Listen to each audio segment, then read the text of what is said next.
Ayan, party ng aming team. Aming team. Sabi ko sa'yo, pasta dali yan. Ayan. Juice sa dun sa gabi. Ang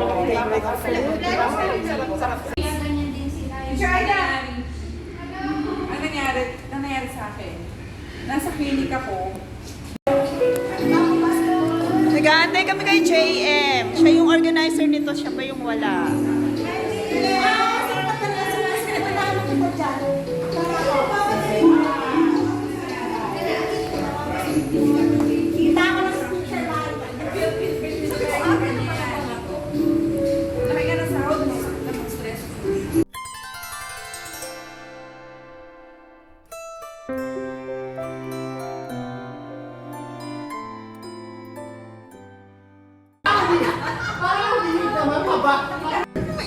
So, ayun.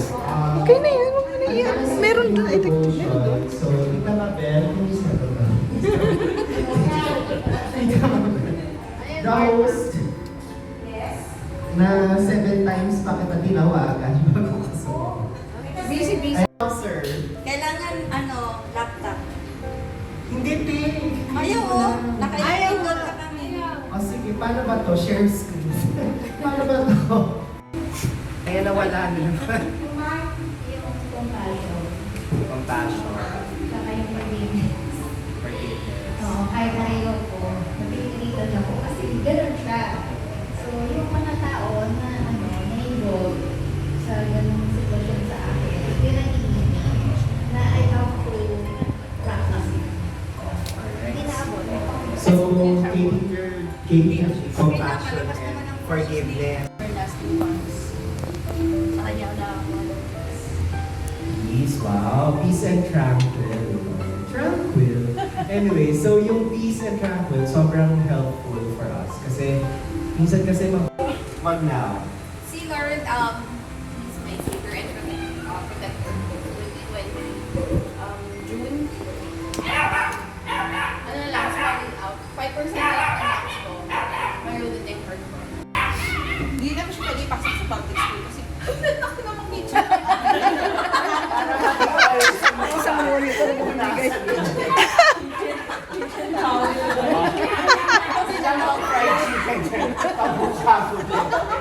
Sisingit lang namin, galing doon sa life coach namin. Pag tumiiyak na, huwag bibigyan ng tissue, matatanggal ang yes. Hayaan mo. Okay. From our life coach na bibigyan. Ayun. Then the Lord led us na.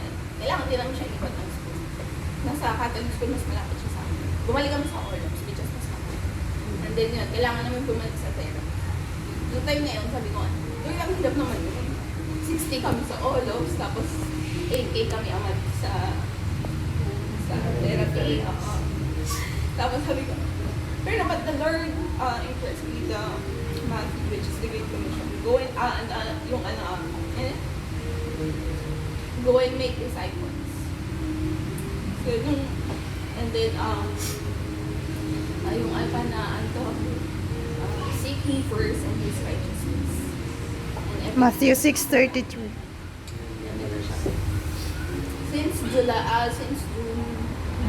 nag-resign ako. For some reason, hindi talaga naman. Although, yeah, kita mo. First, no, na naging when I first become Christian, He was my Savior. When I become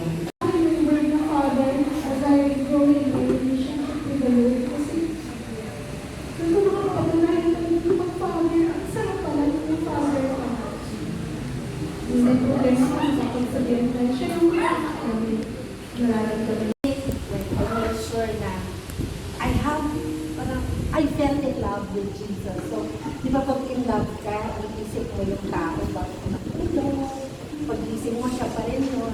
So, sana lahat, people will fall in love with God. Parang tawag dito, parang ganyan ako, Lord. He has guided me, given me directions. But sometimes, as a way of, especially this time, our struggles, God allows, so that He can give us new direction, so that we can discover new things about ourselves,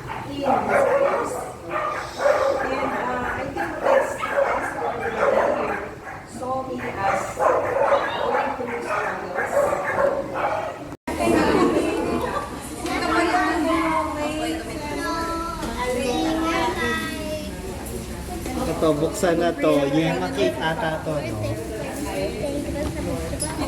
Para saan?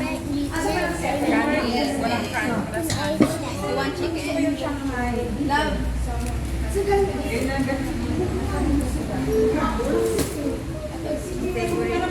Ay, sige, come on. Kasi ito gusto mo to? Ano? Egg na Shanghai gusto mo siya. Sagana. So good, it will... It will ano, tita? It will what? It will remove the...